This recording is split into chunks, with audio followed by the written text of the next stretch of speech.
And now, my friends, we're back in business once again with a showdown between the Vampire Counts, who shall be led by a Blood Dragon Vampire Lord, and I believe he is going to be on the Big Fat Dragon. And today, my friends, we face off against the Tomb Kings, who shall be led by none other than King of the Dead. Certainly going to be very scary, guys, so let's go ahead and take a look at these very spooky armies. So for my front line, it is going to be a combination of zombies and a couple Graveguard as well. I think Graveguard are quite cost effective in this matchup, though they do get punished by Tomb Scorpions and Constructs and whatnot. If you're just looking at something to fight, the Skeleton Spears and Tomb Guard and Kepler Guard, you are going to have a huge advantage in that situation using these undead, spooky Graveguard infantry. So I got two of those, a couple zombies, and since I know that King of the Dead really loves to use Necropolis Knights, though he didn't bring them in this matchup, it really actually kind of threw me off. I was like, wait, King, where are your Necropolis Knights? The Skeleton Spearmen give you some nice buffering against those guys, and yeah, just having nice anti-large bodies to just grind against Ushopti and things like that, it really isn't too bad. Now for our characters and single entities, we do of course have double White Kings. White Kings I think are preferable to Banshees in this matchup, simply because of how good Scab's Graith is. So Scab's Graith is an item that is possessed here by the White Kings, which is exceptionally good against lightly armored infantry. And if there are Tomb Guard with halberds, basic Tomb Guard, the Scab's Graith is just going to be an MVP. Granted, Banshees are quite good in this matchup also. I think they both have teeth and are both good choices, but my personal preference is using the White Kings. So we got two Vargulfs, two big old undead gorillas. They're really fast, so you can kind of juke Ushopti Great Bows and also Skeleton Archers. They can fight pretty well against pretty much any construct the Tomb Kings can bring, and also are self-healing. Up in the sky, of course, the classic competitive pick. I know King of the Dead is a fearsome foe, so I had to bring one of the more competitive choices here via the Blood Dragon Vampire Lord, or as I like to call him, the Blood Dragon Helm of Discord Lord. So he can drop that Helm of Discord, lower the combat stats of nearby characters, and be quite nasty. Now, we do also have Cryptors as well, so a couple of experimental things. I think Cryptors aren't bad here at fighting Ushopti and holding back constructs, but I only wanted to bring one, not go too all in here, but something I've actually been enjoying quite a bit is Vargheists. So they don't have great AP, but if you use them effectively with cycle charging and their 92 speed, they can actually really disrupt Ushopti Great Bows. They can dive characters, like the Lich Priest, for example, who only have 30 armor and can really rear charge skeletons and Tomb Guard and break them very quickly. So we'll see how they do here in this matchup. So now for King of the Dead, his front battle line is going to be Tomb Guard, Kepler Guard, so very elite stuff. My Graveguard should trade well there. Granted, he does also have Ushopti. Ushopti are anti-infantry, armor piercing, pretty much the antithesis or hard counter here to Graveguard type units, so I really need to be cognizant of that. Now, a fair amount of missiles. He does have triple bow units instead of Ushopti Great Bows, and they of course can do some big damage. He's got a casket here, of course, which is going to be wrecking my infantry. A Lich Priest of Light, so he's got nets and some sniping abilities, and Cetra. No, actually just a Tomb King. Oh man, the entire game I was playing this guy, I thought it was Cetra, but it's just going to be a base Tomb King. So if you guys want to see what the Tomb King has, he does have, of course, the Amulet of Fasat, which lowers armor of the target. So basically what you do with this, you target like one of my zombie dragons, put him down to 40 armor, and then waste him with all these Skeleton Archers, which of course have really low AP values, but decent DPS against light armor. Very cool stuff, guys. So let's see how this battle unfolds. So the Vampire Gorillas are going to be moving in, trying to get some free pounding here on the Tomb Guard, but I also have to be very careful. I did see that he had Nets of Amatok as well and could lock me in place, so as soon as I saw that, I was like, I should probably be more careful and get away from the archers, or at least in a position where all three archers can't really shoot me, because, he could have netted me right there and probably done maybe 40-50% HP damage off his Vargulf, which would have been a very bad start.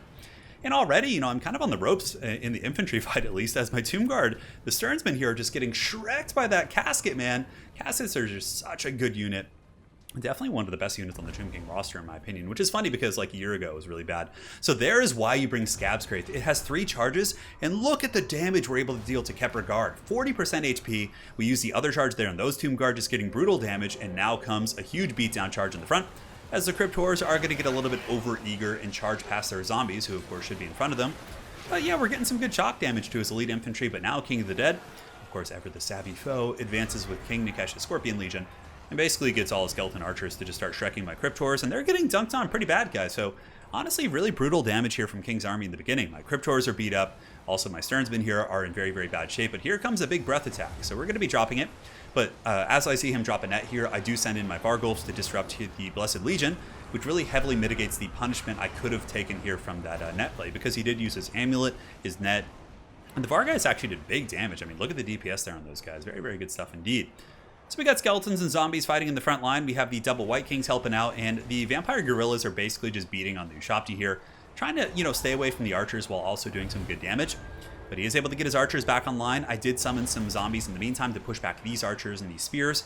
And now come the Vargeist once again, so very effective here. If he doesn't have anything with mass, like Nehekar Horsemen or, Necropolis Knights, I can kind of just charge in here with impunity and really do some solid damage. Granted, I do stay a little bit too long there, and he is able to get some good spear work. Now it looks like Hashem's Burning Gaze going down, trying once again to snipe the Blood Dragon Vampire Lord. Helm of Discord, I believe, has been activated, so the Shopti are heavily nerfed in their combat stats. Basically, I'm just trying to break through probably what I perceived as the weakest position in his flank, because in doing so, it is going to open up a pathway to his back line.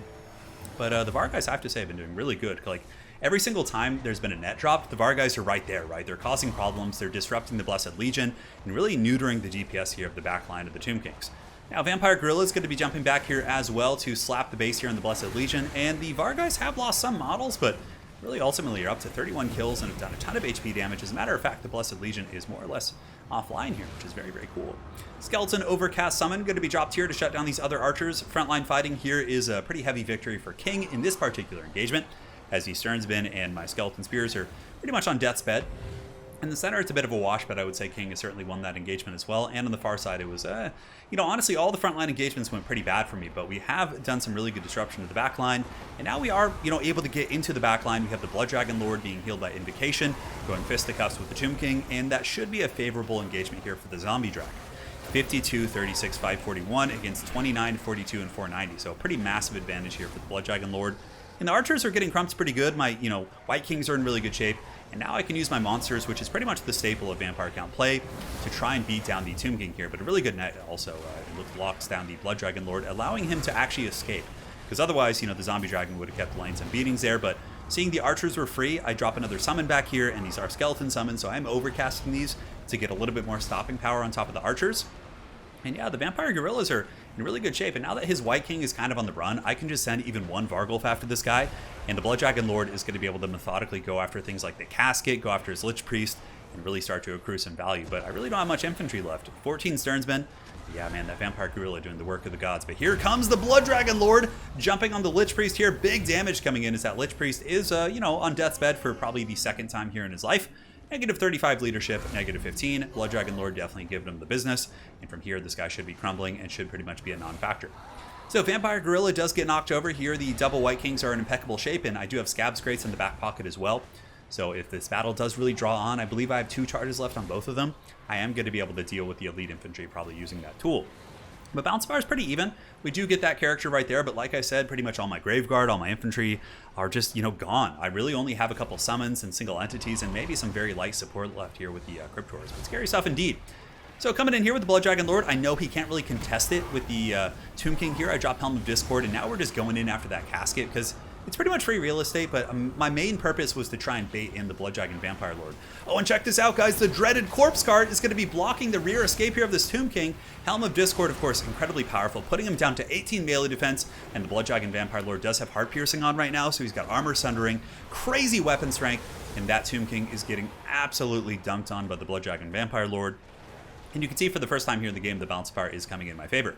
Now, he does have a fair amount of infantry via the King Nukesh's Scorpion Legion and some Tomb Guard, but with Scab's Grates and White Kings and also having some summons in my back pocket, I felt pretty confident here. So, of course, we have some zombies fighting, and this guy is so incredibly low right now.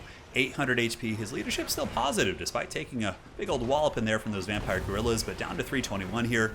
I do not see this Tomb King living for much longer. Scab's Graith, of course, going down there and doing tons of damage, man. Instantly, those guys are just crumbling down, and it's looking like it might be the end of the road here for the Tomb Kings, as the Vargulf is knocked over once again instead of actually taking damage, which is why they're partially so damn strong. And the Tomb King, rocking 69 HP, that's what she said, is going to be getting pimp slapped there by that Vargulf Gorilla. So from here, it's more or less going to be cleanup. He does have a fair amount of infantry left, the Kepra Guard and whatnot, but I have summons. I do also have double White Kings, and the White Kings are exceptional in this situation, and I believe I still had enough wins for maybe 1 or 2 more invocations. I couldn't quite remember. So yeah, so from here, basically just kind of, doing the good old grind, going after the things in his army that are stronger. Big breath attack coming in there, able to actually wreck those Tomb Guard and get some really, really good value. So there goes the Casket of Souls. There goes my casket. Watch it as it goes. In the words of Dave Grohl, down it goes. And that is going to be a Vampire Count victory. So well played, man. King, it was a fun game. King did mention to me after the game that he was trying a build that he doesn't normally try. So obviously he was doing something experimental. And, honestly, the Archer play with the Amulet sniping against the Blood Dragon Lord, it really didn't seem that effective. Partially because of how good the Vargeist were at diving in and really disrupting those gun lines, or the bow lines. But yeah, in the end of the day, I think the build that he usually uses, which I believe uses Necropolis Knights, would have been much better to have that mass and maybe some of Shopti Great Bows just for sniping. But as far as this build goes, I really do like it. I think the double White Kings are good. You can switch them in for Banshees, but I really love the Scab's Wraith against Tomb Guard and Kepler Guard. You guys saw how damn powerful that was. Yeah, on top of that, maybe cut the Cryptors. That was something that I wanted to have some more mass, but they just got wrecked so freaking hard. I feel like even Skeleton Spearmen will defeat them, so maybe cutting those guys, just getting something else to help you out. Maybe some Cav units like a Black Knight or some Blood Knights, even if you can afford it, like find a way to get them in. Yeah, it could be quite good. But anyways, very well played to King. Hopefully you guys enjoyed this Vampire Count vs Tomb King game, and we will be back with more content soon, my friends. Take care.